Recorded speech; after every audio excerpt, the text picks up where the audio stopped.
مولانا صاحب سے ایک آدمی نے کسی کی شکایت کی، جی وہ ایسا ہے، وہ ایسا ہے، وہ ایسا ہے، وہ ایسا ہے، ساری سنی حضرت نے، سن کے فرمایا کہ اگر تو اپنی بات میں سچا ہے، تو اپنی بات میں سچا ہے، ساری شکایتیں تیری صحیح ہیں، تو اللہ اس آدمی کو ہدایت دے دے، اس کی تربیت کر دیں، دعا کرتے ہیں۔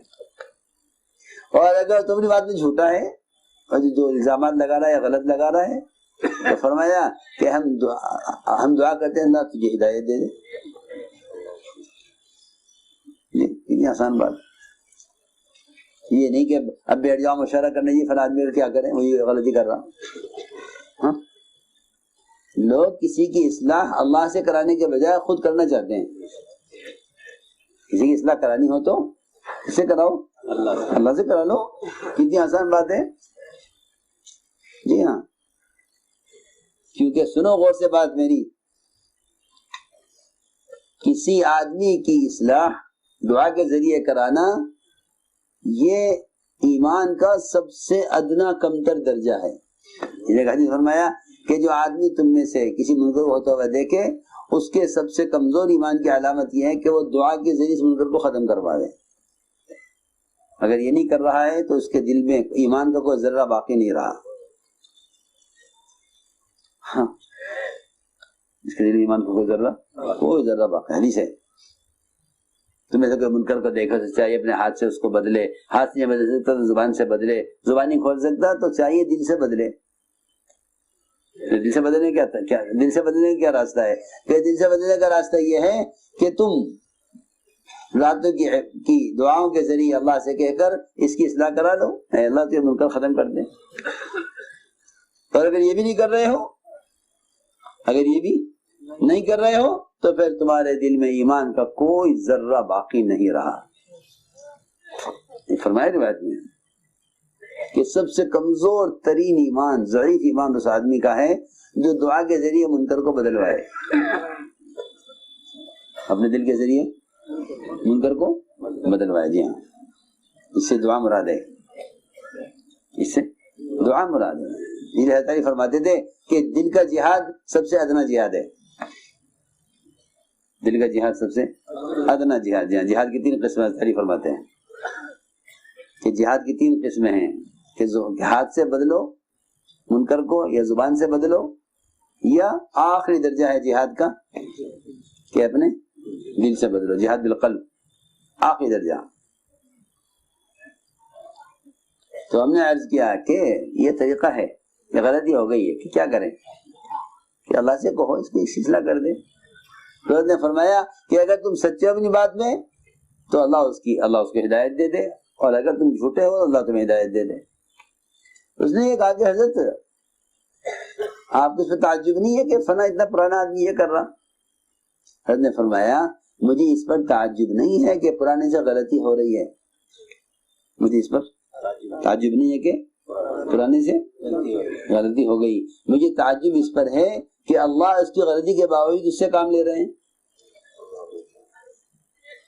ہاں، اللہ اس کی غلطی کے باوجود اس سے کام لے رہے ہیں۔ سنو غور سے بات کہ جب اللہ تعالیٰ اس سے غلطی کی وجہ سے بھی کام لے رہے ہیں تو اللہ کو معلوم نہیں اس کی کون سی خوبی پسند آئی ہے۔ تم تو اس کی ایک خرابی دیکھ رہے، اللہ اس کی 10 خوبیاں دیکھ رہے۔ ہاں، اس لیے میں نے عرض کیا یہ اس کام کا یہ مزاج ہے، اس کام کا یہ مزاج اس کام کا ہے کہ ساتھیوں کی خرابیوں پر پردہ ڈالو۔ ایک صاحب نے آ کر کہا ہے عمر سے کہ مومنین ہماری لڑکی سے زنا ہو گیا، لڑکی سے ہماری زنا ہو گیا تھا، اور زنا میں اس کا کنوارا پن ختم ہو گیا، لڑکی کنواری رہی نہیں، زنا ہو گیا۔ جی ہاں، اس کے اندر لڑکی کے اندر عیب پیدا ہو گیا۔ آج کہیں سے اس کے رشتہ آیا، کسی علاقے سے، کسی گھر سے، ہم خیال آیا ہمیں کہ بتا دیں لڑکے والوں کو جی ہماری لڑکی میں یہ عیب ہے، شادی کرو، کرو نہیں کرتے مت کرو، گزار لے گی زندگی ایسے بغیر شادی کے، کیونکہ یہ تو عقد ہو رہا، معاملہ ہو رہا، لڑکی کے اندر عیب ہے، ہم نہ بتاویں ان کو، لڑکے والوں کو کہ جس سے غلطی ہو چکی ہے۔ ہاں، آگے تمہیں سے مشورہ کیا، مومنین آپ کا کیا خیال ہے لڑکے والوں کو بتا دیں ہماری لڑکی سے زنا ہو چکا، وہ کنواری نہیں ہے۔ حضرت عمر نے فرمایا اگر تم نے لڑکی کا حال لڑکے والوں کو بتایا تو میں تم دونوں میاں بیوی کو ایسی سزا دوں گا کہ میں نے ایسی سزا دنیا میں کسی کو دی نہیں ہوگی، ایسی سخت سزا دوں گا تمہیں دونوں کو کہ سارے ملکوں کے لیے عبرت بن جاوے گی۔ لوگ دیکھیں گے کہ ایسی سزا کسی مجرم کو نہیں دی گئی جو سزا میں تم دونوں کو دوں گا اگر تم نے اس لڑکی کا حال کسی کو بتایا۔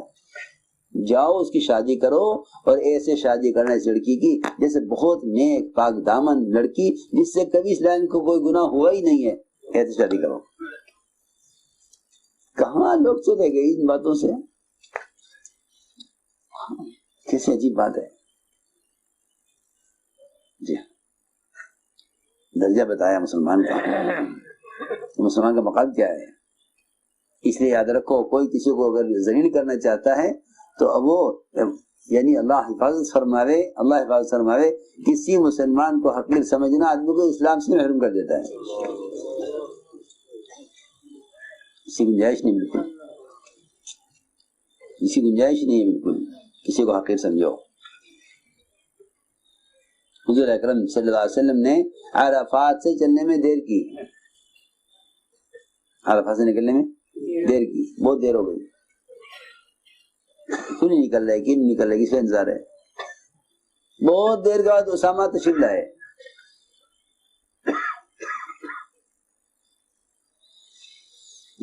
اور اسامہ آئے تو اہل یمن نے یوں کہا کہ لو اس کے انتظار میں اتنی تاخیر کی، چھوٹا آدمی، چھوٹے ہی تو ہیں، کالے ہیں اور چیچک کے داغ چہرے پر، ناک چپٹی، ایسے بد شکل اور ایسے حقیر، اور ان کے انتظار میں اتنی تاخیر کی، سارے بڑے بڑے صحابہ انتظار میں نکلنے کے، بہت ان کا انتظار ہو رہا تھا۔ جب ارتداد آیا جو بکر کے زمانے میں تو اہل یمن سب سے پہلے مرتد ہوئے۔ پوچھا گیا اہل یمن کے مرتد ہونے کی کیا وجہ ہوئی، کیوں اسلام سے پھر گئے؟ بتایا گیا کہ اہل یمن کے ارتداد کی اس کا سبب حضرت اسامہ کو حقیر سمجھنا تھا۔ ہاں اسی گنجائش نہیں بالکل کہ کسی کو حقیر سمجھے، کہ دوسروں کو وہ آدمی حقیر سمجھتا ہے جس کے دل میں کبر ہوتا ہے، جس کے دل میں عجب ہوگا، کبر ہوگا، وہ دوسرے کو اپنے سے ہلکا سمجھے گا۔ حضور اکرم صلی اللہ علیہ وسلم نے ہر مسلمان کا مقام بتلایا ہے اور فرمایا کہ ہر ایک کا مقام پہچانو اور ہر ایک کو اس کے مقام پر رکھو، ہر ایک کو اس کے مقام پر رکھو۔ اس کا حکم دیا انذر الناس منازلہم، ہر ایک کا مقام پہچانو اور ہر ایک کے ساتھ وہ معاملہ کرو جس معاملے کا وہ حقدار ہے۔ اس لیے فرمایا کہ نرم بن کر رہو، اور اصلاح کا طریقہ یہ نہیں ہے کہ تم کسی مسلمان کے عیب کو ظاہر کرو، اصلاح کا طریقہ یہ ہے کہ اس کے عیب کو چھپا لو۔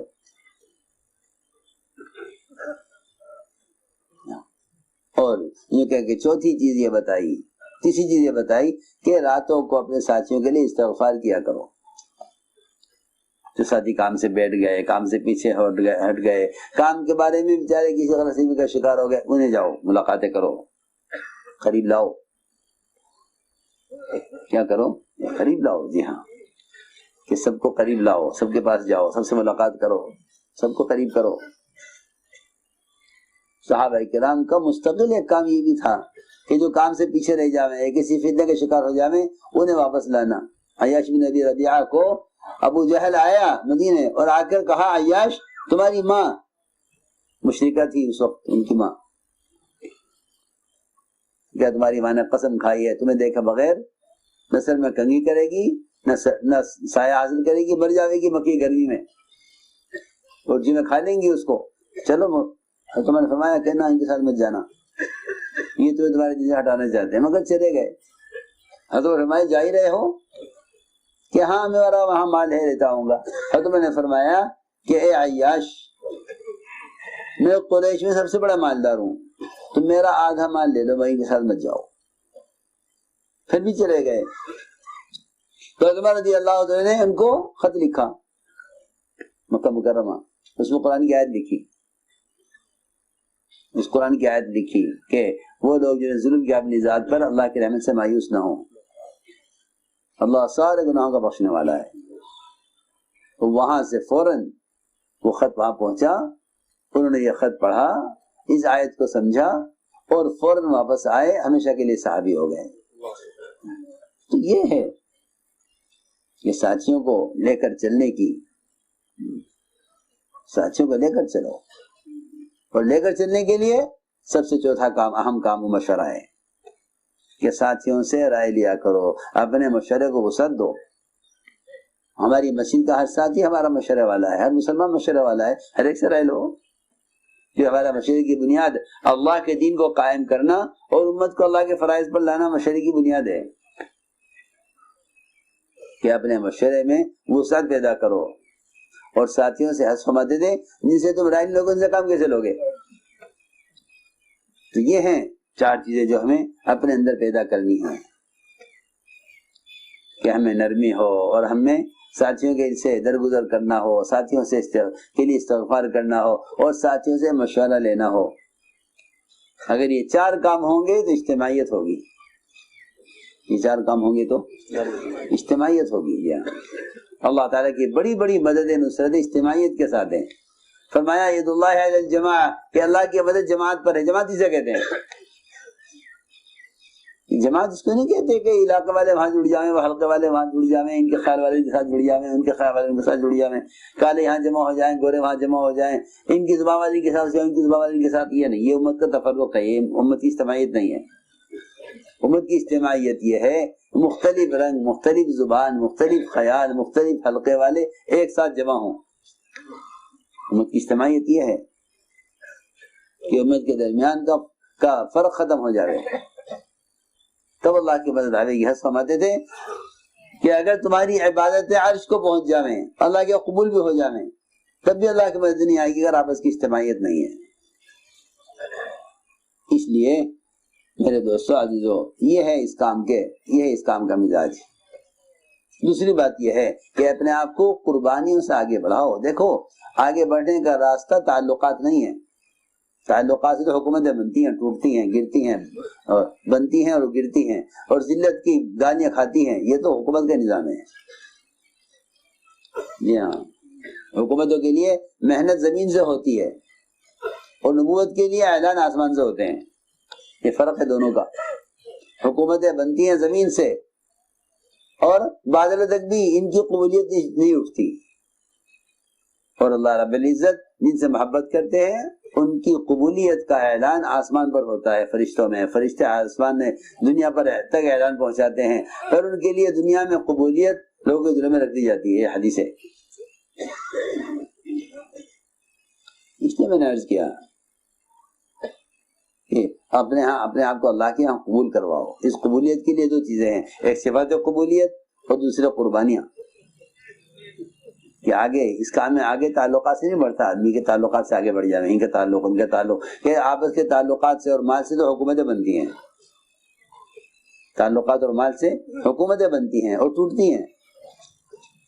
ہاں، لوگ بیچے جاتے ہیں، خریدے جاتے ہیں، سب جانتے ہیں یہ نہیں، بلکہ اس کام میں تو سب سے بنیادی چیز یہ ہے کہ اپنے آپ کو اللہ کے یہاں قربانیوں سے قبول کرواؤ، قربانی سے اپنے آپ کو اللہ کے یہاں قبول کرواؤ۔